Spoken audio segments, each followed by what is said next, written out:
This is Project Tetanus, my 1957 Chevy short bed pickup. The goal is to have it ready for Redwood Rally in September. Drag and drive, I think the only 5-day drag and drive on the West Coast. This truck has been sitting on this trailer for probably at least 10 years. I've owned it for about almost 30. Only thing I've ever done to it is put an engine and transmission in it, but otherwise this is exactly how it was when I bought it. The tires held air and were on the rims at that time. It's going to be a big feat. There's a lot of work to do here. Definitely have to go back and check the engine. It's been sitting in there for probably better than 16 years. Actually maybe almost 20 years I built it ago. Sealed up. It has been started twice, primed and started, but this truck's never driven down the road since then. It's got a turbo 400 in it, just a small block Chevy 30 over.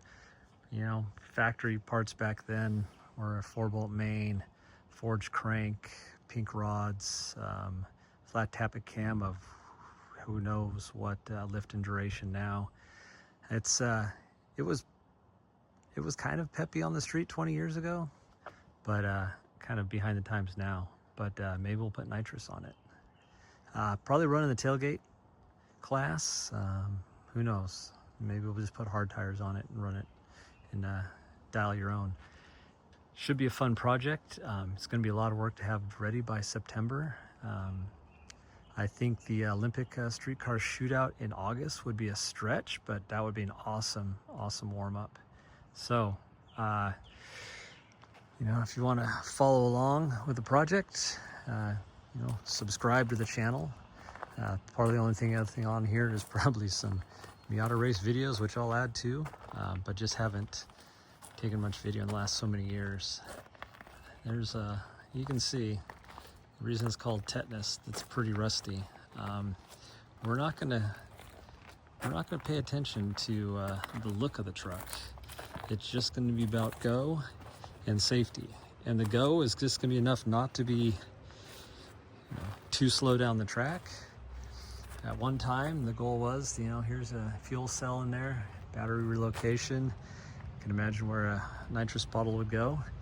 It's rough to say the least. It was a street rod build back in the late 70s, early 80s. It's got A-body front frame clip underneath the front and actually has A-body rear 4-link suspension on the back. So it's definitely not just your average 57 pickup, but it's not that pretty either. So feel free. I'll ask a lot of questions. I'll be doing a lot of stuff I'm not familiar with working on, so feel free to comment and give suggestions. Constructive's great. Non-constructive, well, it's a free world. So, hey, let's see what we can do with this thing, and hopefully we'll have it running in a few months. And I guess I'll try to take video checking the bores and stuff. Because really, if water had got in the engine and we have a bore that's all rusted up, that engine's probably going to come out. And I don't know that it's worth rebuilding that one, or we just find another one to throw in. Small block now, but if you're going to start over, maybe it should be big block. Has a pretty stout turbo 400 manual valve body in it. I don't know that that's going to stand up to a big block, though. Been a long time since it ran two. For me, I don't know much about automatic transmissions, so the fact that it's just been sitting there for years, don't know if that's would go bad. Okay, comment on that. What should I do with a transmission that's sitting under a truck for 20 years? Probably with just minimal fluid in it. All right. Thank you, and we'll show you more in the future.